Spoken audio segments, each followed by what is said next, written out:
So when the pandemic hit, it was kind of a quick pivot, and we're all kind of grasping at whatever we could find to hold on to.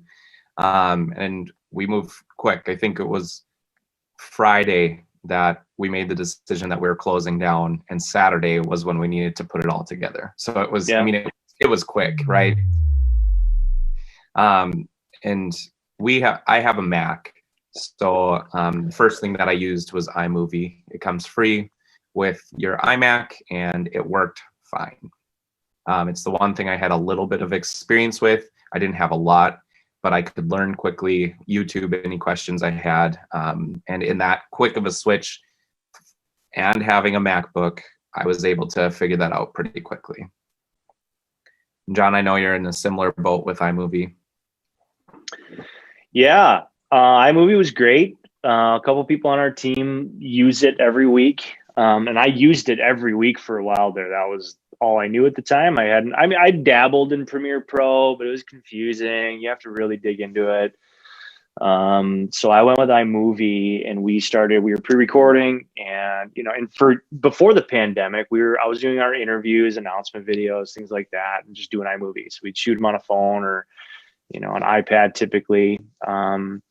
And I would take the content, drop it into iMovie. It's all drag and drop. You can put in some easy transitions. I couldn't, because of iMovie's limitations, do some of the things I wanted to do. You'd be editing something and you're like, oh, I wish I could make it move like that, or transition here, move that quicker. But you're just limited because it's a free program that comes with your computer. So it's the only downfall. But ultimately, if it's what you've got, it can be fantastic. And we definitely recommend iMovie. My next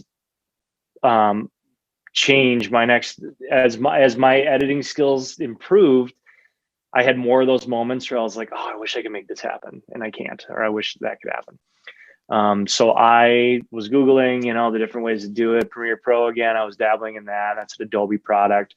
I came across Blackmagic, which is, they make Resolve, which is a great program, and Nolan can chat on that here in a minute. But I want to talk about the evolution from iMovie to Final Cut first. I found Final Cut as being kind of the next natural step up from iMovie, is what people were saying. That if you're familiar with iMovie, you're going to love Final Cut. I was like, sweet. And at the time, Apple had a free 90-day trial during COVID. They had 3 months you could use it for free. I'm like, sweet, we're doing it. So I jumped on it and found that it was laid out very similar to iMovie, and you could do a lot more stuff, a lot more editing. It had full customizing of things, templates built, and it immediately improved our production value. The hardest thing is you have to learn a whole new system. So, you have to put in the time, and that's hours of time to YouTube things. Why isn't this working? How does this work? How to make that cleaner? What does that look like? It's trial and error, trying stuff out. So behind the scenes, you're going to spend a lot of time learning a new platform. But once you're on it, once you pick your platform that you like, so I picked Final Cut, ran with it. Now I'm able to do things much quicker than I was able to back then. For a long time, it was like, how am I ever going to edit all this stuff together and put it together? The more I just jumped into it and figured it out. So Final Cut I really liked. The other one I've been really curious about is DaVinci Resolve, and so that's the Blackmagic one. So Nolan, if you want to chat a little bit about that one. Yeah, it was one of those things. I was in iMovie and getting stuck all the time, having to put 2 lines together and export it and then drag it back in and then do another level and continue to do that until I had all the different levels.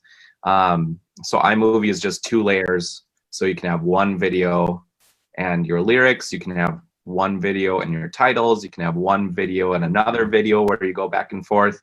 So as I started to bring in videos from different places, wanting graphics, wanting lyrics for the songs, that is when after having to export and import several times over to get kind of what I wanted, that's when I found DaVinci.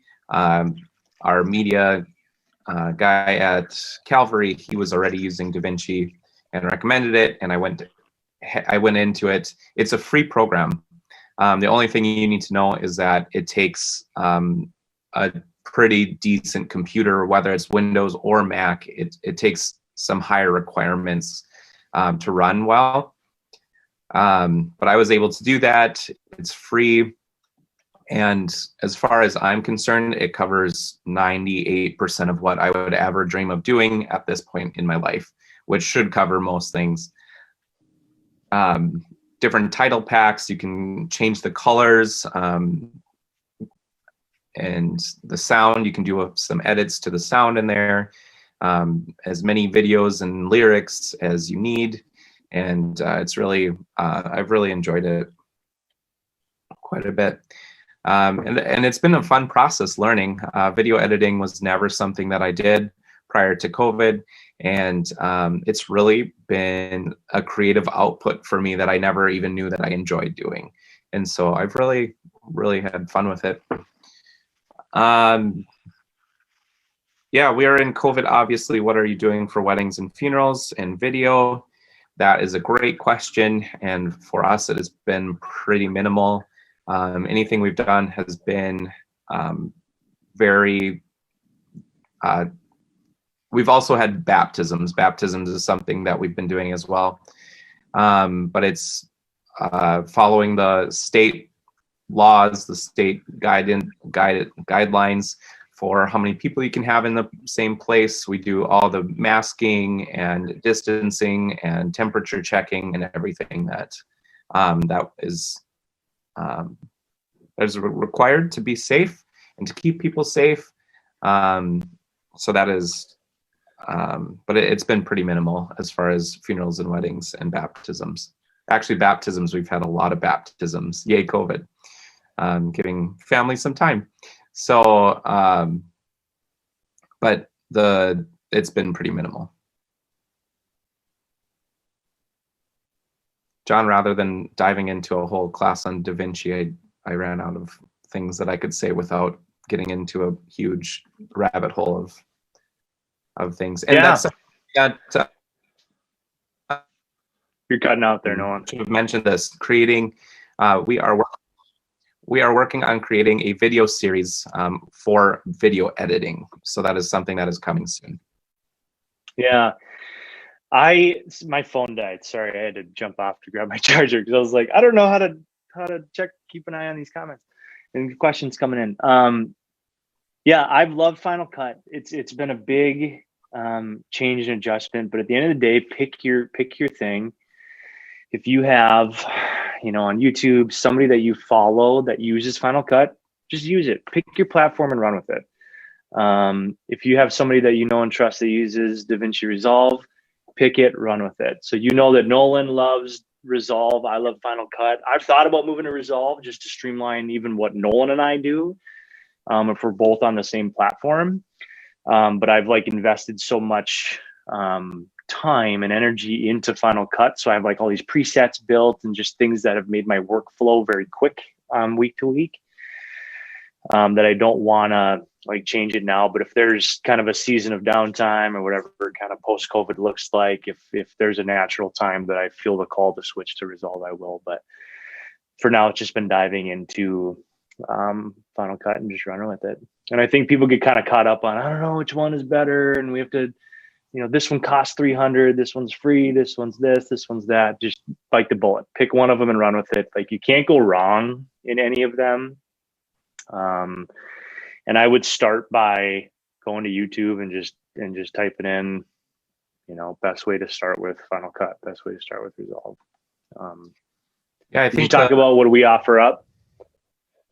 Not too much. Okay. Before we do that, I would just say the biggest thing is video editing does take a lot of processing power. So no matter what program you go with or just Google DaVinci Resolve requirements and make sure that you have a computer or purchase a computer that can handle that. Yeah, they're all a little bit different, but the more you can do, the more processing it takes. Right. Yeah, I think, and the thing about video editing, this isn't just a COVID thing. This isn't just a phase. It's kind of like we're talking about live streaming in the church or, online church for that matter. It's not going anywhere. One way or another, you're going to be using these technologies for years to come until the world completely changes and shifts and evolves. But for the foreseeable future, video isn't going anywhere. Like, your church needs to be pumping out content, whether it's worship online, whether it's storytelling, capturing the stories of how lives are changing. The sermon, full sermon, cutting down the sermon to a 3 to 5 minute shareable chunk. Getting intentional about those things. It all takes video editing. So it's a skill set that's not going to go anywhere. And you getting better at that as a church leader adds a ton of value to what your church is able to do. If you are one of the churches that is learning through our question that came in, that's watching the video tips that we provide for free, and there's a lot of work that goes between capturing those videos and your content and then doing the video editing or the music and the lyrics and the presentation to put online. That is something that we offer to help you with. There is a link on our page, www.redriverworship.com/video tips, and then you can click on the link that says help with video editing. I don't remember the specific. Yep. And that's something where you can send us the videos through Dropbox, and we put it all together for you and then get it online, help you get it online in a really nice, attractive way so that you can reach more and more people. The thing that we've been hearing from many pastors is, I am spending all of my time trying to figure out how to use iMovie or DaVinci Resolve or whatever, instead of being for the hurting and for the lost and connecting with people and writing my sermon. And that's not necessarily what you were called to do as a minister. And so that's why we are here to help. We can put it together in a nice little video for you. We can help work with you to find the right music, to help design a worship that works well on the online, as it's a little bit different for an hour versus being in person for an hour. So how to do that? Well, we are here to help. You can click that link. You can reach out to us on email or Facebook, but we are happy to help so that you can get back to what you were called to do, to connect, to love on people. Yes. Yeah, that's really good.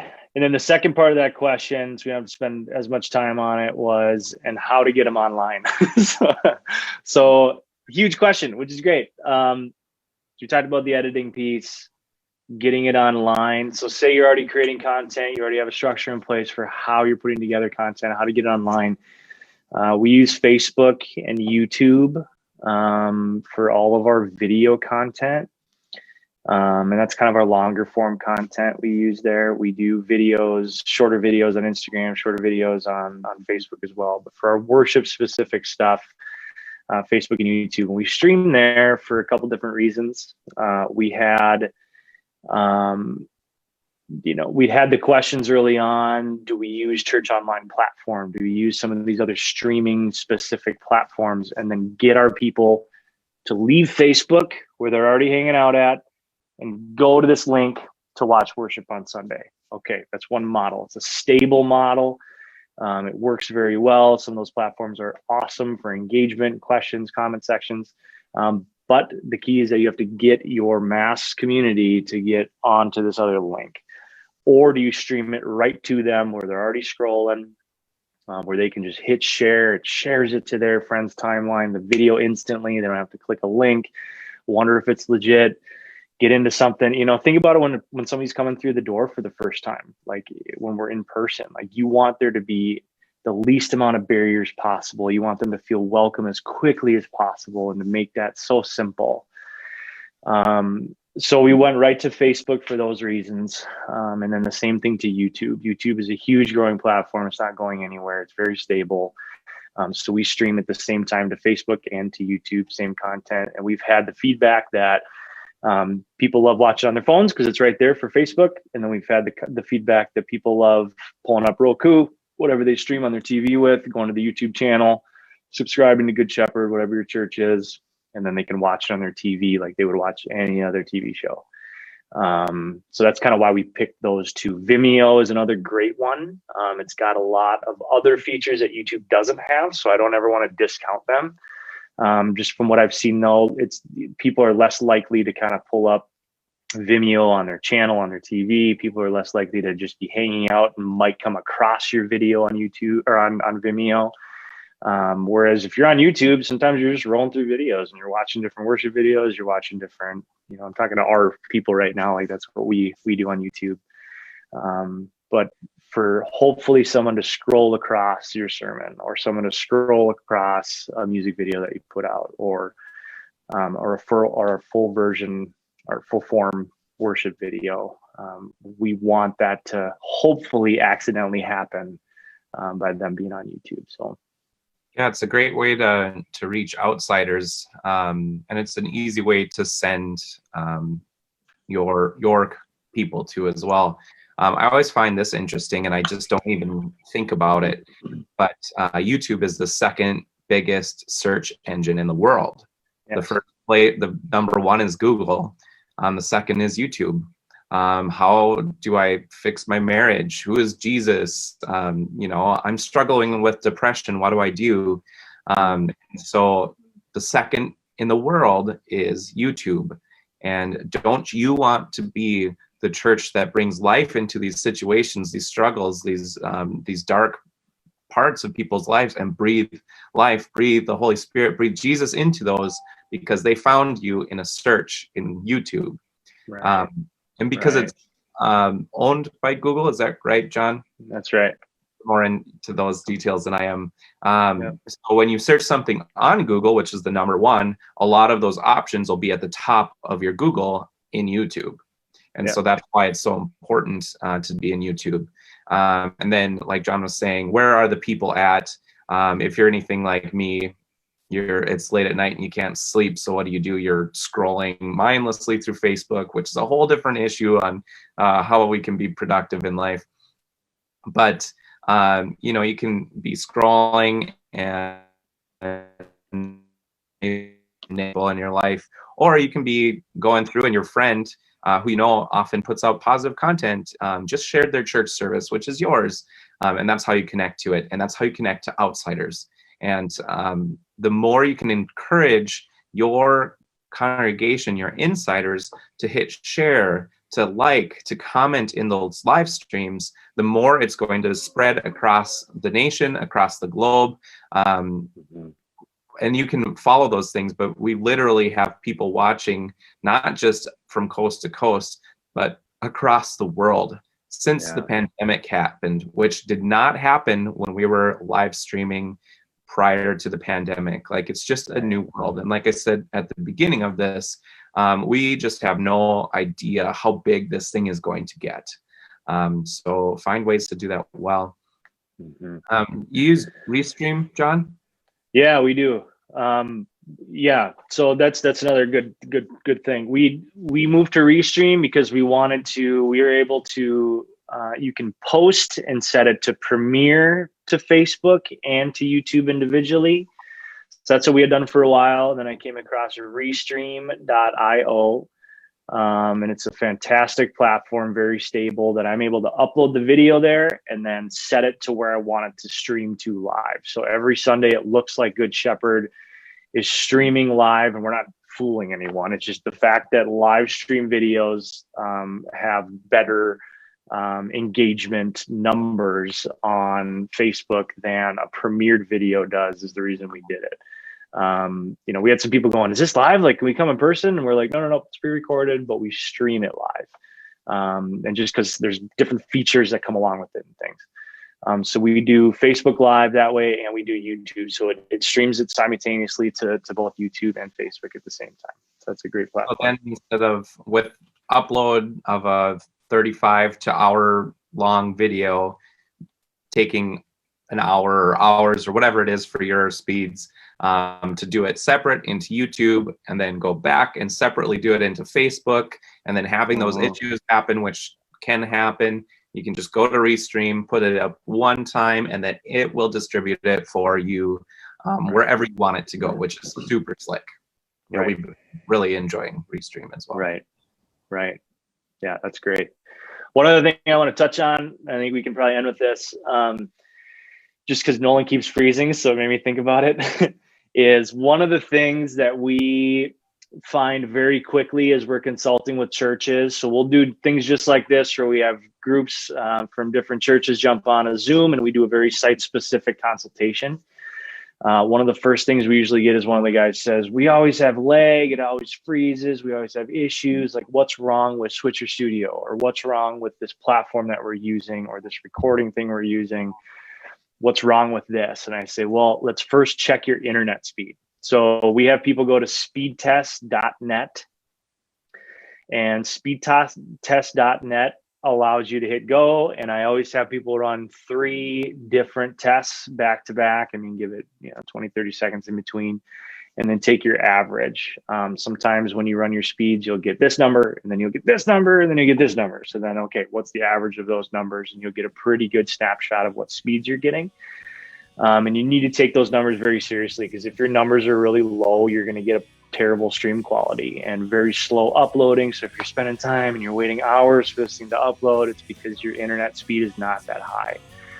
So again, looking at your budget, looking at your bills as a whole, and how you can bump up to the next speed level, I highly recommend, because you're going to want to have quality internet speed and connectivity to be able to accomplish any of the things that we've been talking about.